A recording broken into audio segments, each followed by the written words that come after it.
En mayo de 2018, las y los estudiantes salieron a las calles a exigir una educación no sexista. ¿Cuáles fueron las consecuencias de eso y de qué manera se integraron las demandas sociales a los espacios de educación superior? Soy Emiliana Pariente y estás escuchando Disonancias, un podcast que indaga en el cruce entre comunidad universitaria e irrupción feminista. Hola Panchiva, ¿cómo estás? Hola Emiliana, oye, qué bacán encontrarnos, me encanta. Gracias por la invitación. Oye, Panchiva, yo quiero, ante todo, bueno, si es que tú quieres también que te presentes, pero quiero decir para las personas que nos escuchan que tú también creaste y tuviste un podcast que se llamaba Archivos Feministas. Quiero que me cuentes también un poquito de qué se trataba, cómo te fue, pero sobre todo lo digo porque primero que nada fue un gran referente para nosotros acá en el equipo de Disonancias al minuto de crear este podcast.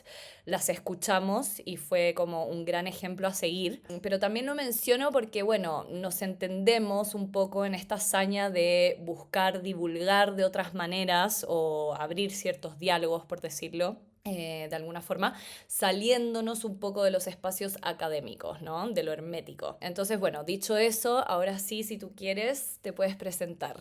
Muchas gracias. Y bueno, gracias por pensar en Archivos Feministas. Bueno, yo soy Pantiva, estoy en Santiago, vivo en Santiago. Quizás escuchen un gato que puede cantar porque le encanta participar de las conversaciones del Zoom. Y bueno, Archivos Feministas fue un proyecto que hicimos con una amiga, se llama María Estela Toro, que es una historiadora y una feminista antigua. Una feminista que lleva muchos años en distintas actividades, fue parte de las resueltas populares, de las resueltas feministas populares. Y en la pandemia estábamos cada una en su casa, vivíamos solas, estábamos viendo cómo poder conectar y cómo hacer otras formas de seguir movilizando preguntas sobre todo, que era lo que nos interesaba. Y la Mari era parte del núcleo del Centro Cultural Manuel Rojas, el núcleo fundador. Y el Centro Cultural estaba en lo mismo, así como viendo cómo poder tener un centro cultural con un espacio físico y todo, pero en un momento en que no se podía salir y nadie podía ir a hacer actividades allá. Y decidieron hacer una radio comunitaria. Y cuando decidieron hacer la radio comunitaria, empezaron a buscar programas y a la Mari se le ocurrió que podíamos hacer un podcast.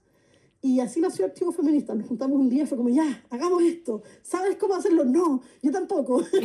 y no sabíamos nada, no sabíamos cómo editar audio. Habíamos escuchado podcast y empezamos a investigar. Empezamos a trabajar con Audacity para editar los audios. Hicimos Exacto. un Instagram y empezamos a grabar y empezamos a conversar con distintas personas. Y estuvimos así 3 temporadas del programa, que son casi 50 capítulos. Y fue súper emocionante. Un espacio de aprendizaje total que nos hizo repensar las memorias feministas, pero también los tiempos que vivimos y las formas en que podemos pensar sobre las redes, los intercambios, las formas de colaboración, las comunidades y cómo seguir pensando juntas, en el fondo, en distintos tiempos y con distintos desafíos. También para los y las que nos están escuchando, una de las primeras conversaciones que tuve cuando estábamos armando esto con el equipo del proyecto Anillo Disonancias fue contigo, para hablar justamente de cómo se hacía un podcast. Ahí como que tuvimos este intercambio de conocimiento. De hecho, por eso me entusiasmó mucho la invitación, porque me acordaba de esa vez que estaba el Anillo planificando el podcast. Y porque yo también fui parte del equipo de Disonancias porque fui postdoc, hice mi postdoc en el Anillo, entonces me parece súper entretenido poder estar en este otro lado ahora conversando, ¿no? Conversando. Quiero entonces empezar por ahí, por tu oficio y tu quehacer. Tengo una pregunta bastante amplia y que tiene que ver con respecto, bueno, tú como investigadora, como filósofa también. Justamente te quiero preguntar como cuál es el rol o qué rol cumple hoy el pensamiento crítico, el pensamiento analítico, ese que toma tiempo, que busca desglosar muy minuciosamente ciertos asuntos sociales. En estos tiempos de inmediatez, en tiempos de como hipersaturación de información y especialmente cuando ese pensamiento crítico surge desde una perspectiva descentralizada que toma en cuenta las intersecciones de clase, de género, de raza, de etnia, de orientación sexual, ¿no? Entonces, ¿qué rol cumple hoy el pensamiento crítico? Esta es una pregunta interesante porque hay muchas formas de responderla y de pensarla, ¿no? O sea, uno es el rol que cumple en términos reales, que es urgente, porque estamos en un momento contingente que demanda, ¿cierto?, la defensa de la democracia, de los derechos humanos, de las memorias, de un montón de cosas que se ven amenazadas, de la vida, digamos, que se ven amenazadas por los avances de las extremas derechas, por los discursos de odio, por el resurgir de los fundamentalismos, por formas de aparecer en lo público que se han vuelto muy cotidianas, pero que son tremendamente peligrosas, ¿no? Y que van expulsando, al menos imaginariamente, aunque sabemos que es mucho más que imaginariamente, a un montón de sujetos hacia lo indecible, hacia lo imposible, hacia unos espacios de lo que se vuelve imposible habitar también. Entonces, en ese sentido, son una urgencia porque nos hacen pensar, mirar más allá, revisar 2 veces antes de compartir una información. Oye, esto es real. ¿Qué onda esta información? ¿Qué pasa con lo que cierta persona está diciendo? ¿Cómo lo podemos pensar? Necesitamos eso, ¿no? Como estar constantemente revisando. Y por otro lado, cumplen un rol que es imaginario. O sea, como que tienen este rol muy tangible de lo urgente, pero también tienen un rol imaginario y que tiene que ver con la posibilidad de imaginar otras formas de hacer mundos en común con todos los seres con los que habitamos este mundo y los otros, ¿no? O sea, este planeta y los otros que están alrededor. Y ahí también la filosofía, el pensamiento crítico, la historia, la sociología, todos. Todos tenemos, ¿no?, un rol súper importante para poder atrevernos a imaginar. Yo creo que una clave para pensar los tiempos que estamos habitando tiene que ver con atrevernos a imaginar y atrevernos a imaginar fuera de los moldes que se imponen a la hora de pensar en el futuro. Y eso significa atrevernos a pensar en otras claves, que no tienen que ser siempre el apocalipsis, no tiene que ser siempre terrible y no tiene que ser siempre grande. Porque algo nos pasa con esto de lo monumental, digamos, ¿no?, a la hora de pensar el futuro. Y al final quizás sea importante también poder imaginar futuros chiquititos, futuros más cercanos, pero futuros claro, que sean posibles y cada vez más anchos para poder llenarlos de diferencia, ¿no? Y no de miedo. Me gusta mucho que hagas esta distinción entre como un rol simbólico, por decirlo de alguna manera, pero que es igualmente tangible, siento, o igualmente importante, en el que también entra el cómo pensamos o cómo repensamos el tiempo y de una manera que se sale un poco de lo establecido en sistemas neoliberales en los que el tiempo pasa a ser un recurso más que sirve en la medida que tiene una finalidad o no. Sí, eso es interesante. El otro día fui a un cumpleaños y una de mis amigas estaba muy contenta porque el regalo que llevaba era una copia de Momo, Mm. el libro, ¿no?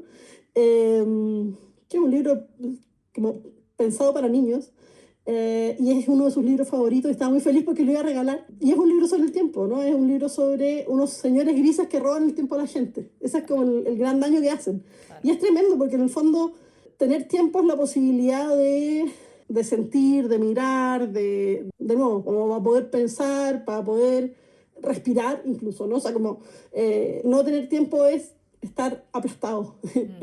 estar como constantemente tironeado, como cargado de ansiedad. Y es muy complicado porque en el fondo las formas de vivir que tenemos hoy día son formas de ausencia de tiempo o de incluso Claro. sentirse culpables si es que no, si es que nos sentamos finalmente a hacer algo que no está como en la línea de la productividad, ¿no? O que no apunta hacia algo concreto. Incluso si es que hacemos algo que no nos resulta bien, pero que nos gusta. ¿Y eso para qué sirve, no? O sea, y es una pregunta que escuchamos, uno podría esperar escucharla de gente ya grande, atravesada radicalmente por el sistema, pero yo me acuerdo como siendo chica de repente, hasta en el colegio, ¿no?, y eso entra en la prueba, ¿no? Como, ¿a quién le importa? O sea, como que eso es como súper anecdótico la prueba, ¿no? Como que nadie se va a acordar, pero te vas a acordar de que leíste X libro, de que pensaste en tal cosa, que conversaste con tal persona de no sé cuánto. Entonces, claro, es preocupante ver cómo esos discursos del tiempo se van colando en todas las relaciones, en todas las formas de pensar lo que hacemos y desde súper chicos para todo el mundo. Claro, y Ahora también tener tiempo es un privilegio y es terrible que sea totalmente. así, ¿no? Totalmente, es terrible que sea así, que sea un privilegio. Estás escuchando Disonancias, un podcast del proyecto Anillo Disonancias, comunidad, universidad e irrupción feminista. Panchiva, bueno, acá lo que tratamos de hacer en este podcast es un poco como abrir el diálogo y desglosar de qué manera estas temáticas, estas demandas se han ido incorporando a los espacios institucionales, como dijimos al principio, ¿no? Dentro de esos espacios universitarios, de educación superior, como que ahí está un poco el eje central. Entonces, pasándonos a eso más específicamente, te quiero preguntar como, bueno, la misma formación y conocimiento que se imparte en estos espacios institucionales, en las universidades, está muy marcado por ciertas subjetividades que se han tomado en cuenta y que han sido fundamentales para el desarrollo de ese conocimiento que incluso se plantea como conocimiento universal, siendo que no lo es. Y dentro de eso hay muchas subjetividades que, por supuesto, quedan fuera, bien lo sabemos, ¿no? Entonces, ¿cómo se hace desde la vía académica, pero también no, porque acá yo creo que hay que integrar todas las posibilidades, pero cómo se hace para ampliar esas representatividades y los conocimientos que finalmente se divulgan en estos espacios que se dicen ser de aprendizaje? Yo creo que el desafío de ahí, como para pensar, o sea, yo creo que uno de los desafíos es ya de verdad renunciar a estas lógicas universales y a la verdad total y a esas formas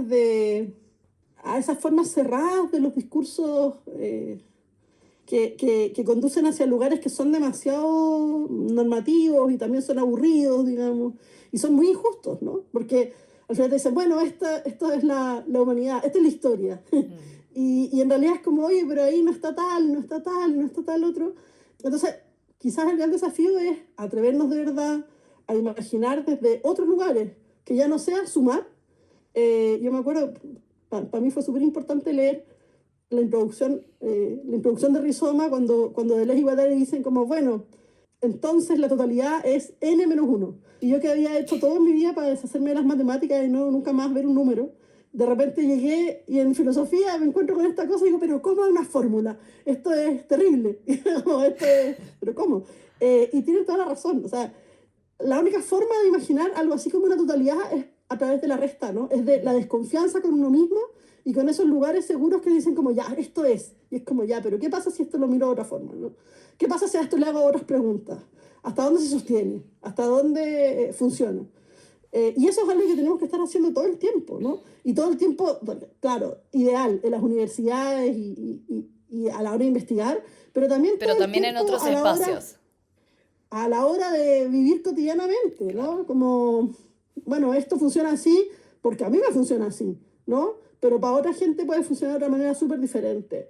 Y para poder entenderlo ya más allá del tiempo y del espacio, digamos, como a través de la historia y en otros lugares, lo único que nos queda es tratar de estallar el mundo a partir de historias. Cuando digo historias, digo narraciones de distintos tipos. O sea, para algunas personas van a funcionar súper bien las películas, para otras personas van a funcionar súper bien los libros, para otras personas van a funcionar súper bien otros tipos de obras de creación, otras personas van a tener habilidades sociales súper desarrolladas para poder hablar con mucha gente.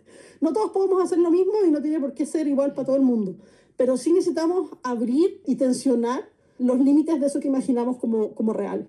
Necesitamos leer historias de todos los tiempos, de todos los tipos, sentarnos a leer novelas de distintos países. No vamos a encontrar una verdad tampoco ahí, pero sí vamos a encontrar herramientas para decir como, oye, mira, nunca me imaginé que la gente no sé dónde vivía de esta manera. Y esto no fue hace 300 años, está siendo hoy día, ¿no? Nunca me imaginé, qué sé yo, que se podía cocinar esto así, ¿no? Como, y que podía llamarse igual que lo que nosotros nombramos bajo ciertas categorías. Y si eso es así con cuestiones cotidianas, a la hora de pensar, a la hora de darle un significado a las palabras, a la hora de tratar de remover ciertas experiencias y tratar de desarticular estructuras de poder, o sea, pasan cosas maravillosas, es que nos atrevemos a mirar un poquito más allá, que no es andar buscando otras verdades, sino es andar más bien desarmando caminos, haciendo cruces raros, Teniendo no sé, como pues, cierta flexibilidad también cognitiva, cierta capacidad de pasar de una opinión a otra. Yo creo en ese sentido que la multiplicidad de relatos no nos va a dar una verdad absoluta y ojalá nada nos dé una verdad absoluta. Lo único que va a hacer es como ampliar el margen de referencia y de posibilidades. sí, claro, o sea, es una mezcla. Bueno, mi libro favorito de John Scott es uno que se llama fantasía feminista en la historia de la fantasía feminista, bueno, algo así. Y quizás lo que más me gusta de Joan Scott, como para llegar a ese libro, es un gesto muy raro que tiene. Raro en el sentido que es poco común cuando uno piensa en la forma en que se produce digamos, saber académico. Raro decir eso, pero Joan Scott escribió un texto que se hizo súper famoso, y fue el artículo que la hizo súper famosa, que se llama Género, una categoría útil para el análisis histórico. Entonces, todo el mundo lo leía, full citado, y casi 20 años después, Joan Scott escribió otro texto que se llama Género, todavía una categoría útil para el análisis histórico. Y en su texto destruye el texto anterior. Y dice como, puta, yo estaba pensando en esto, pero en realidad no, nada que ver. Porque pasado el tiempo me di cuenta que era una categoría que era mucho más complicada que lo que yo estaba pensando, porque tiene muchos más cruces y matices, y el género se adaptó a las universidades, se adaptó al servicio público, se adaptó a un montón de lugares, y se transformó en una palabra súper cómoda a ocupar, ¿no? O sea, como que hubo un momento en que género era una palabra complicada, ¿eh? Como Claro. candente, digamos, así Y como, después se una volvió brasa. cada vez más como fácil. Y después se volvió cada vez más normal. O sea, Normal, claro. es una palabra tan normal que cuando tú vas y haces clases y le preguntas a tus estudiantes si la palabra es nueva o vieja, nadie te sabe responder. Porque es una palabra con la que hemos crecido ciertas generaciones ya, como que la hemos escuchado tanto que parece como que siempre estuvo ahí. Claro. Y en realidad es una palabra nueva, si tiene menos de 100 años. Entonces, ¿cómo una palabra que tiene tan poco tiempo pasa por tantas etapas? Bueno, y hay que hacerse cargo de esas etapas. Y Joan Scott lo hace súper bien, y lo hace escribiendo con este gesto que pensamos, por ejemplo, o sea, que piensa también Belflores cuando dice escribir contra sí mismo, que es más que desdecirse, ¿no? Porque yo puedo desdecirme siendo súper manipuladora también. O sea, como que puede ser un gesto muy doble, ¿no? Claro. Ah, mira, Pero está esta bueno forma eso. de escritura, de pensar, es muy arriesgado, y es una forma de mostrarse también vulnerable, ¿no? O sea, como mira, yo pensé que el camino podía ser por acá, pero en realidad es por este otro lado, y me parece súper importante que volvamos a pensar en esto, aunque para mí fue súper importante haber visto esta otra cosa, ¿no? Entonces, ese gesto me parece maravilloso, me parece clave para poder pensar también en las formas en que podemos leer, en que podemos hablar con otros, en que podemos transitar nuestros propios caminos feministas para decir como, está súper bien que pasemos por distintas etapas, no tenemos por qué defender algo en lo que ya no creemos Que ya no incluso, ¿no? creemos, exacto. Pero solamente porque lo dijimos antes y porque se juega nuestro nombre o lo que sea, ahí. Panchida, quiero destacar algo que, bueno, tiene mucho que ver con esto último que dijiste de las historias y las narraciones o imaginarios, narrativas, pero ¿cómo nos imaginamos otros mundos posibles? Te lo pregunto porque tiene que ver justamente con lo que estás diciendo, el hecho de cómo las historias, pero ¿cómo hacemos ese ejercicio? Incluso a nivel de Bueno, ejercicio. sí, o sea, es que Es un es un ejercicio, claro. ejercicio constante de apertura, de riesgo, porque claro, hay mundos que nos van a encantar y que nos van a invitar a sentarnos, a acomodarnos y a quedarnos ahí para siempre. Claro, van a haber mundos maravillosos que nos van a decir, oye, Pantío, pasa, quédate, siéntate, porque hay mundos que son muy seductores, ¿no? Que nos parecen interesantes por Y eso distintas es razones, cómodo, o sea, y eso es incluso cómodo y eso, es tranqui, y hay que hacerlo. y O hay que sea, como hacerlo que tampoco también, se claro. trata, obvio, si también es recorrer un mundo de placeres, digamos, pero hay otros mundos que nos van a resultar difíciles de atravesar, porque son dolorosos, porque nos invitan a pensar cosas que nos parecen tremendas, nos parecen terribles, como leer una buena novela. Así como en una buena novela te vas a reír, vas a llorar, después te vas a sentir emocionada, vas a sentir traicionada. Uno nunca se olvida cuando se siente traicionada por los personajes bien escritos. ¿Cómo se le ocurre hacer esto? Y es como, ya, pues si una persona, no eres tú, es otra persona que puede tomar sus propias decisiones. Y eso se hace pensando en la diferencia, o sea, pensando en la posibilidad de la diferencia como un espacio de encuentro. Ya no es que nos tengamos que encontrar ahí como, ya, Emiliana, ¿qué te gusta a ti? Ya, me gustan, qué sé yo, los gatos, ya, hablemos de gatos. Obvio, lo vamos a hacer súper bien, pero van a haber cosas que a ti no te gusten, que a mí quizás sí, y está súper bien que en un gesto de apertura podamos hablar de eso, y en otro momento de lo que a ti sí te importa y sí te gusta, y al revés, ¿no? Así se ensantan los mundos, como tratando de entender como qué pasa en otros lugares, que ciertas cosas funcionan de determinada manera, cómo pueden afectar ciertas cuestiones que a mí me parecen súper inocuas o súper obvias o súper lógicas o que son parte de mi cotidianidad y que en las que yo no pienso en la vida de otros, ¿no? Yo creo Eh, súper necesario transitar lo doloroso. Yo no me lo quiero, o sea, no, y con esto no quiero decir que quiero vivir en sí, una, en un dolor constante y permanente, ni en un sufrimiento constante, pero creo que es súper necesario transitarlo. sí, yo siempre, mi mamá lee harto y yo también leo harto y compartimos libros y me gusta eso porque me dice, ya, pero ¿y esto? Es muy terrible, te apuesto que es muy terrible. Y yo, ay, mamá, o sea, sí, bueno, se trata de, qué sé yo, algo como mi otros. Y me dice, pero ¿para qué lees esas cosas? Y yo, bueno, porque es parte del mundo también, ¿no? Claro. Como, Panchiva, justamente a propósito de transitar el dolor y transitar los matices también, te quiero preguntar con respecto al hecho, bueno, esto lo hablábamos un poco el otro día cuando tuvimos una conversación previa tú y yo, lo vamos a delatar, y hablábamos de que estamos un poco en una etapa de revisión en la que también nos enfrentamos un poco a las contradicciones que surgen en el proceso de integración de demandas feministas, incluso para quienes adherimos a la causa. No, no lo estoy diciendo como las contradicciones desde afuera o que nos tratan de meter desde afuera, ¿no? Y también no digo contradicciones como algo negativo, sino que algo como muy propio y muy inherente al ser humano. Dificultades que surgen, por ejemplo, al implementar políticas de género y diversidad en espacios en los que históricamente no han enfatizado, no le han puesto énfasis a eso. Las complejidades que surgen al denominar ciertas violencias, ver también cómo todos y todas en cierta medida hemos sido parte de esto, por ejemplo. Te quiero preguntar a ti si qué pasa cuando nos damos cuenta de eso y si habitar ese desacuerdo también es parte del activismo. Contradecirse, lo que hablábamos antes, estar en desacuerdo con una misma. sí, o sea, eso es clave. Pero ahí pasan varias cosas porque eso genera mucha ansiedad y también nos hace pensar como que estamos en un momento muy excepcional, Mm, como ¡ah! Las feministas están discutiendo, como ¡ah! Estamos perdiendo la coherencia dentro de nuestro movimiento y en realidad esto no es un movimiento, ¿no? Es un conjunto de demandas, de urgencias, de formas de vivir, de formas de mirar el mundo, que a veces se tocan más y a veces se tocan menos y a veces ponen ciertos énfasis en ciertas cosas o más que a veces, desde ciertos lugares ponen ciertos énfasis en unas cosas y desde otros ponen ciertas preguntas hacia otros lugares, ¿no?